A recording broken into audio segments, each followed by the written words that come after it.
Hola, som Girona. Ens coneixes per la nostra versió en paper, però avui comencem una altra història. Un espai on volem fer el que a vegades no es pot fer sobre el paper. Parlar clar. Amb respecte sí, però també amb ganes de sacsejar una mica i de preguntar allò que fa una mica de nosa. Aquí no venim a repetir titulars, venim a preguntar per què les coses són com són i què passaria si deixessin de ser-ho. Per això, a tots els convidats els hi farem la mateixa pregunta en aquest programa número 0 i els hi demanarem una mica de complicitat. Si aquest nou podcast de Girona vol remoure una mica les aigües, què t'agradaria que remoguessin primer? Aquest és el nostre punt de partida, sense filtres, amb respecte i amb molta curiositat. Som Girona i això tot just comença. Girona, que inaugurem avui per les Fires de Girona.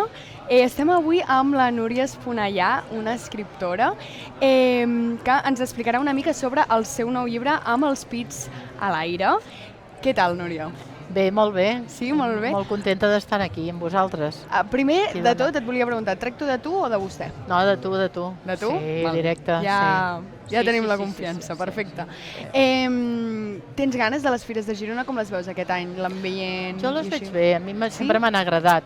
Potser perquè també tinc molts records d'infantesa, de fires, i venia i em quedava a la meva tia, que vivien a prop d'aquí. Tinc aquests records que són un palet nostàlgics, diríem. Una cosa nostàlgica, Però no? bé, han anat evolucionant, han canviat bastant, i per mi és un plaer venir, no? Cada vegada, sobretot per Sant Narcís, que és quan veig més gent, i és curiós perquè és el moment en què em retrobo amb molta gent coneguda, persones conegudes, que feia anys que no les havia vistes o que fins les fires anteriors no havia vist, no? I aquest retrobament, aquesta reconnexió, i això m'agrada. I els estants trobo que, no sé, estan molt dinamitzats, cada vegada es veu, no?, una actitud de millora i de... Sí, t'anava a preguntar, quina és una cosa que notis de gran canvi des de que tu eres més joveneta d'ara, amb les fires? Clar, jo com que, si ho he de comparar, clar, en aquell moment tenia una visió diferent del món i de tot, però jo potser crec que s'han especialitzat més, o abans eren més fires per passar-t'ho bé, diríem, que també hi és aquesta part, no? Però ara veig més la part de servei al públic, de presentació de diferents serveis o parts industrials o aspectes que abans jo no els veia. Crec que en aquest sentit ha millorat. Però clar, si he de comparar amb què em fixava jo aleshores i amb què em fixo ara, també és molt diferent, Tu, amb les fires i amb sortir de festa en general a Girona, tu ets més de sortir, o quan eres més joveneta, més sortir fins les tantes del matí, o eres més d'anar-te'n a caseta amb la manteta i anar a dormir més d'hora? Bueno, pensa que jo sóc d'una època ja, tinc uns anys, en què en sortir fins a les tantes no era gaire possible, perquè els pares tenien més controlada, no? Però tot i així havia sortit a nits, algunes nits amb amigues, i bé, m'ho passava bé. Ara actualment no necessito fer això, més que res. Ho puc fer, però vull dir, no ho necessito. Em ve més de gust anar a retirar-me una mica més d'hora, que això no vol dir no divertir-me, sinó al contrari, a vegades. D'una altra manera. D'una altra manera, exacte. Doncs parlem una mica del teu llibre, Amb els pits a l'aire. Si ens podries explicar una mica de què va, quina és la teva intenció amb escriure aquest llibre? Sí, aquest llibre és molt diferent dels que he escrit fins ara, en el sentit que no és ficció. Fins ara havia escrit moltes novel·les i ara he escrit un llibre que és una experiència meva personal sobre la meva vivència amb el càncer de mama. I l'he escrit sense la intenció d'escriure'l en principi. És un llibre que no estava premeditat per ser llibre.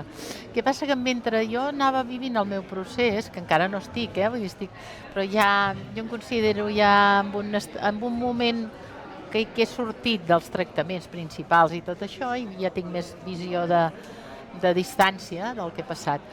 Doncs ha sorgit perquè jo anava escrivint els meus quaderns. L'escriptura és molt terapèutica. De fet, estic fent cursos tallers d'escriptura terapèutica gratuïts per fundacions com Oncolliga. Doncs és molt terapèutic i anava escrivint els meus quaderns i de sobte em vaig dir, veure, jo necessito ordenar-me, saber on estic, què ha passat durant tot aquest temps, aquests 2 anys gairebé.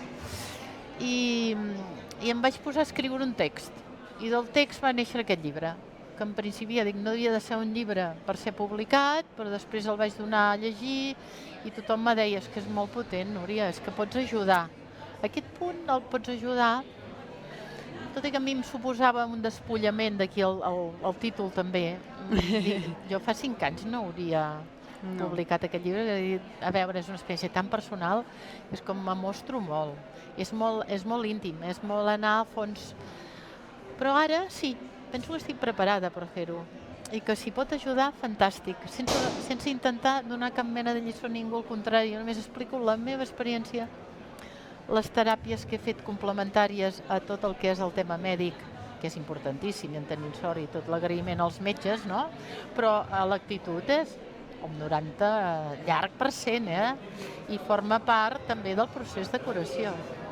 Aquesta capacitat que tenim d'autocuració dintre de recuperació, després que hagis hagut de passar per l'operació, pel que sigui, de tornar a reviure, de refer-te de resiliència com té la natura. Parlo molt de natura aquí també, que sempre és el meu refugi, de meditació, d'aquesta connexió que tenim amb el cosmos. Dins nostre hi ha tota la força, la mateixa curació que hi ha en el cosmos. I estic molt contenta de com està anant aquest llibre per això, per aquest feedback que sento, que és diferent de les novel·les que havia escrit fins ara. És el que t'anava a preguntar, com ha sigut la sensació dins teu? Ha sigut alliberant de, clar, com despullar-te una mica emocionalment, d'explicar una experiència tan personal a diferència dels altres llibres que potser no ho eren tant. He acabat sentint com que el meu procés m'ha portat més llibertat personal. Jo ja he sigut sempre una dona que he anat molt sentint-me a mi mateixa i intentant fer el que jo sento. Si no, no hauria arribat a ser escriptora, perquè m'hauria quedat en un altre àmbit.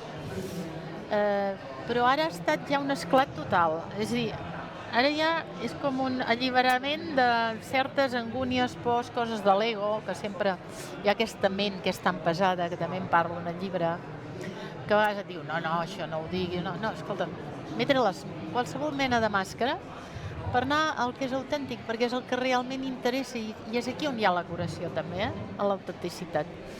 I aquest llibre m'aporta aquest espai de llibertat interior tan bonic que m'obre moltes portes perquè em permet connectar amb moltes dones que han passat o que estan passant pel mateix, dones molt joves, algunes, malauradament, i totes estem en el mateix camí. I això és fantàstic, no? Les altres novel·les també, clar, donen unes altres satisfaccions, lectors que diuen que els ha agradat l'obra, però és que aquesta, clar, me diuen a vegades, algú m'ha dit, és que, Núria, és bestial, és brutal, no? Perquè el que expliques és molt... Clar, hi ha algun capítol com la casa a l'hospital, que em vaig endur la camper per acampar al costat del Trueta, perquè és literal, perquè clar, tenia el meu tractament i el meu marit ingressat d'urgències i operat d'urgències al Trueta. Aleshores no sabia com fer-ho, per no anar 3 vegades a casa. I la camper, perfecte. La camper m'ha anat perfecte i a més me donava la possibilitat de meditar, de menjar allà, de descansar i d'anar a caminar pels boscos al costat del Trueta, me'ls conec tots, fins a Taialà, pràcticament. Sí. Una experiència molt... Uau. Va ser una experiència molt dura, però al mateix temps jo crec que de molt d'aprenentatge. Jo la malaltia, i és el que vull transmetre amb aquest llibre, me l'he pres així, és a dir, va haver un moment que hi ha el xoc inicial, ja que ho has d'afrontar, és molt dur. Jo no podia dir ni al meu marit d'entrada, perquè ell, que té aquesta malaltia, se li pot disparar l'arrítmia, i llavors vaig tenir el refugi de les amigues. Però el que jo vaig dir és, a veure, Núria, estàs en aquesta situació, ara has de passar per això, no pots triar una altra situació. No l'has buscada, però ja que la tens, mira què pots aprendre. I m'ho vaig prendre així, o sigui, anar un pas més enllà del que és la malaltia, t'ofereix la possibilitat, primer, d'acceptació total, que és allà on hi ha la pau, quan dius, va, ja, què més pot passar? Va, ja ho accepto, me rendeixo, però no és una rendició de no fer, no és una resignació, no, és activament em poso a fer tot el que he de fer. Però me rendeixo perquè és això el que ara he de viure. I vaig dir, val, un pas més enllà, me la miraré d'una altra manera, amb uns altres ulls, aquesta malaltia. Què m'està dient?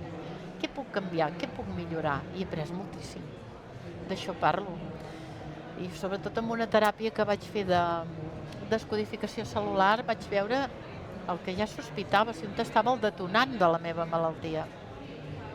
Perquè moltes vegades hi ha un detonant emocional. Segur que és un llibre que ha ajudat moltes persones i crec que el ser una experiència tan personal i explicar-te en detall jo crec que serà molt enriquint i molt això de com a àncora per gent que estigui passant pel mateix, dic jo. Sí, hi ha gent que ja m'ho diu i sense cap pretensió ni cap... No, simplement jo he deixat aquí aquesta experiència i he explicat com ho he fet, com ho estic fent, vaja. Perquè clar, venen les pors, en les proves noves, venen moltes coses, no? El tema mental és molt important. O sigui, la boja de la casa que dic jo, que va i ve, que és tan... Clar, et fa connectar massa ràpid amb les pors, i llavors és anar treballant amb aquest aspecte, deixant anar, buscant les coses que realment són bones per tu, allò que és essencial. És que quan estàs així, tota la resta del que és superficial, tot el que és frívol, cau per ell mateix, cau. Ho deixes anar tot. I vas al que és realment important. I això és el que te sosté. Per exemple, jo dic una fe còsmica. I en aquests moments, fe còsmica, a veure, sense saber explicar, no hi ha dogmes, però és que sentir que la força de l'univers està en nosaltres. Saber que no estem sols.